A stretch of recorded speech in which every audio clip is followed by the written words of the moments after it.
دوستوں، میں ذکیر بلوچ۔ میں آج یہ کتاب ذکری فرقے کی تاریخ کا ریویو دینا چاہتا ہوں۔ اس کتاب میں پوری طرح ذکری فرقے کے بارے میں، اس کے تاریخ کے بارے میں بہت ساری چیزیں لکھی گئی ہے۔ اگر آپ ذکری فرقے کے بارے میں جاننا چاہتے ہیں یا اس کے بارے میں کبھی کچھ نہیں سنا ہے تو میں آپ کو ریکمنڈ کروں گا آپ یہ ویڈیو ضرور دیکھ لیں۔ تو اب ہم بڑھتے ہیں اپنے بک ریویو کی طرف۔ بک ریویو کی طرف بڑھنے سے پہلے میں ایک بات کلیئر کرنا چاہتا ہوں کہ اس سے پہلے میں جب بھی کسی کتاب کا ریویو دیتا تھا تو میں بلوچی میں دیتا تھا۔ آج کی بک ریویو کا اردو میں دینے کا مقصد یہ کہ آج کا جو موضوع یعنی ذکری فرقے، اس کے بارے میں بات کر رہا ہوں، تو اس کو بلوچوں کے علاوہ باقی زبان بولنے والے لوگ بمشکل ہی اس کے بارے میں جانتے ہوں گے۔ اسی لیے میں اردو میں بول رہا ہوں تاکہ وہ جو بلوچ نہیں ہے وہ بھی اس فرقے کے بارے میں معلومات حاصل کر سکے۔ تو اب ہم اسٹارٹ کرتے ہیں اپنے بک ریویو کو۔ یہ کتاب ذکری فرقے کی تاریخ، اس کو شیخ عبدالغنی بلوچ نے لکھا تھا 1996 کو۔ شیخ عبدالغنی بلوچ ذکری فرقے کے مذہبی پیشواؤں کے خاندان سے ہے۔ جس طرح دیگر فرقوں میں پیری مریدی کا کنسپٹ ہے تو ذکری فرقے میں بھی پیری مریدی کا کنسپٹ ہے۔ تو یہ مطلب پیر ہیں، مذہبی پیشواؤں کے خاندان سے ہیں شیخ عبدالغنی بلوچ۔ اور شیخ عبدالغنی بلوچ جس نے اس کتاب 1996 میں لکھا تھا، اس کو اس وقت کے پرائم منسٹر بے نظیر بھٹو نے بھی کانگریچولیشن دی تھی۔ اس وقت کے آرمی چیف اور چیف جسٹس نے بھی شیخ عبدالغنی بلوچ کو اس کتاب کے لکھنے پر کانگریچولیشن دی تھی، کیونکہ اس سے پہلے ذکری فرقے کی تاریخ پر زیادہ کتابیں نہیں لکھی گئی تھی، کیونکہ ان کا درمیان میں بہت زیادہ مسئلہ ہو گیا تھا۔ وہ آگے جا کر ہم بات کریں گے اس کا۔ تو اس لیے یہ پہلی کتابوں میں سے ایک ہے۔ اور اگر ہم ذکری فرقے کی بات کریں تو یہ اکثر بلوچستان کے علاقے مکران میں رہتے ہیں۔ مکران کے علاقے جیسے گوادر، تربت، پنجگور، پسلی اور ماڑا، یہ ان کا گڑھ ہے۔ ان کے علاوہ بلوچستان میں لسبیلا، گریشگ، مشکے، جاؤ اور اوارن میں بھی کافی تعداد میں پائے جاتے ہیں۔ بلوچستان سے باہر سندھ میں، کراچی میں اور ملک سے باہر افغانستان، ایران اور گلف کنٹریز میں بھی ذکری کافی تعداد میں پائے جاتے ہیں۔ اور 1998 کی مردم شماری کے مطابق ذکریوں کی تعداد تب 10 لاکھ تھی۔ اور ذکری، جس طرح میں نے پہلے کہا تھا کہ اسلام کا ایک سیکٹ ہے ذکری فرقہ، تو یہ ان کی اعمال وغیرہ سارے دوسرے عام مسلمانوں کی طرح ہوتے ہیں، جس طرح جو تعلیم اسلام نے دی تھی ان پر عمل کرنا، جن پر اسلام نے منع کیا تھا ان سے دور رہنا۔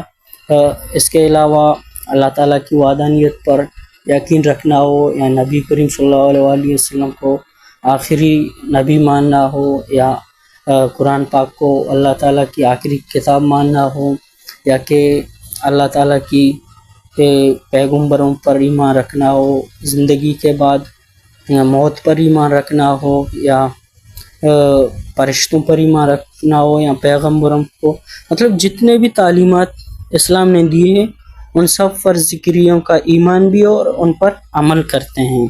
اس کے باوجود بھی اس پر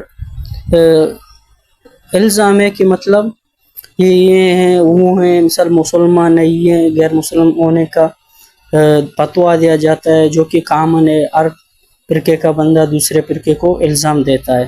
لیکن آج اس کتاب میں ہم اصلیت کو بیان کریں گے، جو مطلب پیک ایلیگیشنز ہیں، بہتان ہیں، ان کو کاؤنٹر کریں گے۔ ان کے ساتھ ساتھ ذکری فرقے کی ہسٹری پر بھی نظر ڈالیں گے۔ تو آج کی بک ریویو میں ہم ان سب کے بارے میں بات کریں گے۔ اگر آپ اس کے بارے میں جاننا چاہتے ہیں، انٹرسٹڈ ہیں یا نہیں سنا ہے، تو میں آپ کو ہائیلی ریکمینڈ کروں گا کہ آپ دیکھ لیں۔ تو اب ہم بڑھتے ہیں ذکری فرقے کے تاریخ کی طرف. ذکری فرقے کا جو بانی ہے اس کا نام تھا سید محمد جونپوری، جو ہندوستان کے شہر جونپور میں پیدا ہوا تھا، ایک مسلم ریلیجیس فیملی میں. انہوں نے 1495 کو امام مہدی ہونے کا دعویٰ کیا تھا. جس طرح حضرت محمد صلی اللہ علیہ وآلہ وسلم نے فرمایا تھا کہ امام مہدی ایک دن آئیں گے اور سارے مسلمانوں کی گائیڈ کریں گے بحیثیت امام. تو انہوں نے جب امام مہدی ہونے کا دعویٰ کیا تو اسے وہاں سے نکال دیا گیا، تو وہ مزید پریچنگ کے لیے ہندوستان کے شہر دکن چلا گیا. اگرچہ دکن کے حکمران نے ان کو بطور امام مہدی قبول کیا، لیکن وہاں کے آرتھوڈاکس جو ریلیجیس اسکالرس تھے انہوں نے اسے وہاں سے نکال دیا. تو پھر وہ دکن سے ہوتا ہوا گجرات، پھر چاپانی اور جلم سر سے ہوتے ہوئے سندھ آ گیا. سندھ میں پہنچنے کے بعد جب اس نے اپنے پریچنگز کی تو اسے وہاں سے بھی نکال دیا گیا. تو وہ سندھ سے ہوتا ہوا افغانستان کے شہر قندھار چلا گیا، پھر مکہ، مدینہ، شام اور فائنلی ایران سے ہوتے ہوئے مکران آ گیا. جب مکران آیا تو یہاں کے لوگوں نے اسے بطور امام مہدی ایکسیپٹ کیا. تو اس طرح سے ذکری فرقے کا ایمرجنس ہوا. تو ذکری فرقے میں ان کا عقیدہ ہے کہ امام مہدی آ چکا ہے، جس طرح دوسرے 2-3 اور فرقے بھی ہیں جو کہتے ہیں کہ امام مہدی آ چکا ہے. تو ذکریوں کا بھی یہی ماننا رہا کہ امام مہدی آ چکا ہے. اور بہت سارے فرقے ہیں جو وہ بلیو کرتے ہیں کہ امام مہدی آئیں گے ایک دن. ذکری فرقے کی آمد کے بعد مکران میں ذکریوں کا مختلف ادوار میں حکمرانی رہا. پہلے ملک فیملی نے، ذکریوں کے ملک فیملی نے یہاں پر حکمرانی کی، ان کے بعد بلیدیوں نے یہاں پر حکمرانی کی، اور آخری رولر تھے گچکیوں نے بھی یہاں پہ حکمرانی کیا. اور ان کے دور حکومت نے مکران میں ذکری بہت ترقی کرتا گیا، لیکن آخری رولرز گچکیوں کی آپس کی لڑائی کی وجہ سے خان آب کلات نے مکران پہ حملہ کیا.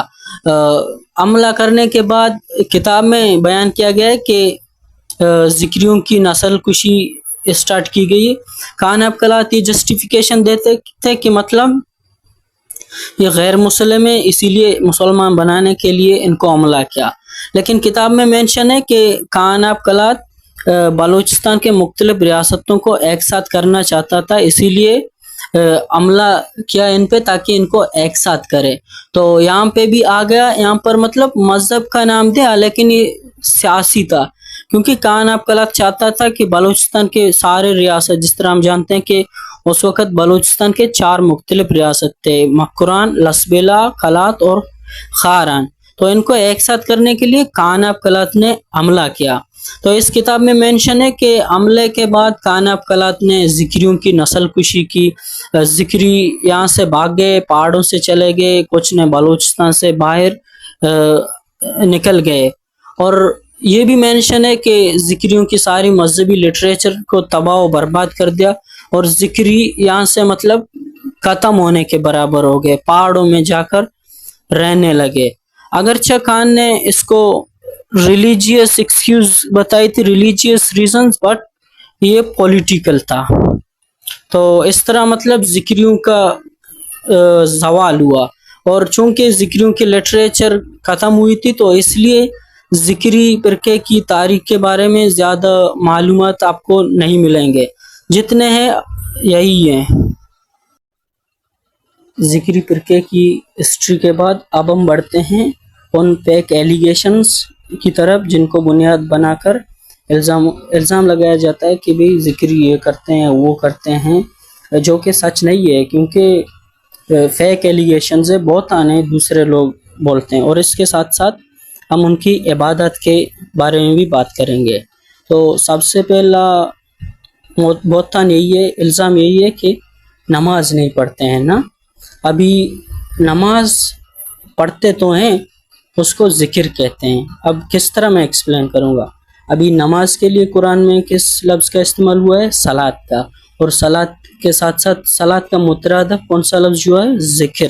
ذکر چوز ہوا ہے. تو سلاد اور ذکر مطلب ایک ہی چیز ہے، یعنی نماز. اب نماز فارسی زبان کا لفظ ہے تو اسی لیے یہ اپنے زبان میں اس کو ذکر کہتے ہیں. ہاں پڑھنے کا طریقہ الگ ہے، جس طرح ہر فرقے کا 70 پلس فرقے ہیں اسلام میں، بہت سارے سیکٹس کا طریقہ کار نماز پڑھنے کا الگ ہے، لیکن پڑھتے سب ہیں. اور ذکری بھی پڑھتے ہیں، لیکن یہ اس کو ذکر کہتے ہیں جو صلاۃ کا مترادف ہے، جو قرآن میں استعمال ہوا ہے. اور جو نماز ہے یہ فارسی زبان کا لفظ ہے. تو مطلب یہ کہ ذکری نماز کے منکر ہیں، یہ فیک ایلیگیشن ہے. نماز پڑھتے ہیں لیکن اس کو ذکر کہتے ہیں. اس کے ساتھ ساتھ ان کی کلمہ پر بھی کافی سوال اٹھایا جاتا ہے. لیکن اگر میں کلمہ کی بات کروں تو کلمے میں کیا ہے؟ مطلب اللہ تعالیٰ کی وحدانیت پر ایمان رکھنا اور نبی کریم صلی اللہ علیہ وآلہ وسلم کو آخری پیغمبر ماننا. تو اگر آپ ذکریوں کے کلمے کو پڑھیں گے اس میں بھی یہی شہادت ملیں گے.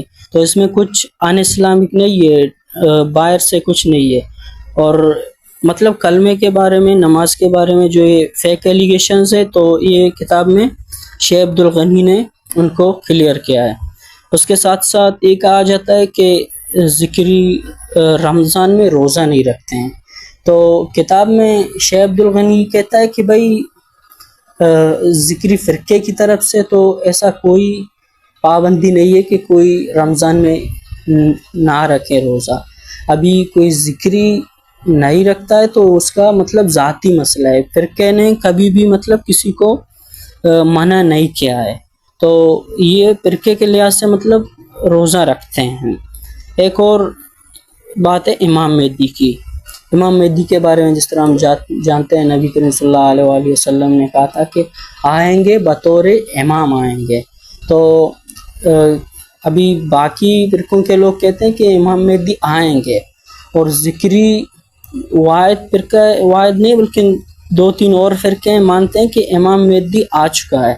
تو امام مہدی جس طرح میں نے ہسٹری میں بیان کی تھی کہ سید محمد جون پوری نے امام مہدی ہونے کا دعویٰ کیا تھا، سفر کر کے ادھر ادھر آخر کار مکران میں آیا تھا، اس کو ایکسپٹ کیا تھا. تو وہاں پہ اس سیکٹ کی اسٹیبلشمنٹ ہوئی تھی. تو مطلب امام مہدی سید محمد جون پوری جو ذکری فرقے کا بانی ہے اس کو امام مہدی ذکری مانتے ہیں. اس کے علاوہ ایک اور بندہ ہے جس کا ذکری سیکٹ سے تو کوئی تعلق نہیں ہے، لیکن اس کو اس کے ساتھ ایسوسیٹ کیا جاتا ہے. اس بندے کا نام تھا ملا محمد اٹکی، جو پنجاب سے تھا، اور جس نے توبہ نعوذ باللہ آخری نبی ہونے کا دعویٰ کیا تھا. تو ذکری فرقے پہ الزام ہے کہ وہ اس کو آخری پیغمبر مانتے ہیں، لیکن یہ سراسر جھوٹ ہے. جیسا کہ میں پہلے بتا چکا ہوں کہ ذکری مسلمان ہے اور ان کا ایمان ہے کہ نبی کریم صلی اللہ علیہ وآلہ وسلم اللہ کے آخری پیغمبر ہیں. اب کسی اور کو ماننا یہ فیک ایلیگیشن ہے، اور اس بندے سے مطلب ذکری فرقے کا کوئی تعلق ہی نہیں ہے. اس کے ساتھ ساتھ ذکریوں کا ایک مقدس مقام ہے جسے کوہ مراد کہتے ہیں. کوہ مراد تربت شہر کے ساؤتھ میں واقع ہے. کوہ مراد ذکری فرقے کا اہم ترین جگہ ہے. اور ذکری ویسے تو بابرکت راتوں میں جاتے ہیں وہاں عبادت کے لیے، لیکن رمضان کے 27ویں رات یعنی شب برات کو ہر ذکری ضرور وہاں جاتا ہے تاکہ اللہ تعالیٰ کی عبادت کریں، کیونکہ جس طرح اسلام میں کہا ہے کہ اس رات کی عبادت ہزاروں مہینوں کی عبادت سے بالاتر ہے. تو یہ چونکہ اس کو کوہ مراد کو اپنے فرقے کا مقدس ترین جگہ مانتے ہیں، تو اسی لیے اس رات اپنا حاضری دینے جاتے ہیں. اب فیک ایلیگیشن کیا ہے کوہ مراد کے بارے میں کہ ذکری اس کو فیک حج کرتے ہیں. ابھی کتاب میں ایکسپلین کیا ہے کہ ایسا کوئی ثبوت نہیں ہے کہ اس کو یہاں پہ حج کرتے ہیں یا جھوٹا حج کرتے ہیں.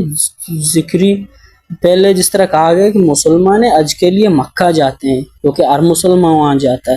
یہ کوہ مراد ان کا مقدس جگہ ہے، یہاں پہ عبادت تو کرتے ہیں لیکن حج پہ نہیں جاتے ہیں. یہ فیک ایلیگیشن ہے.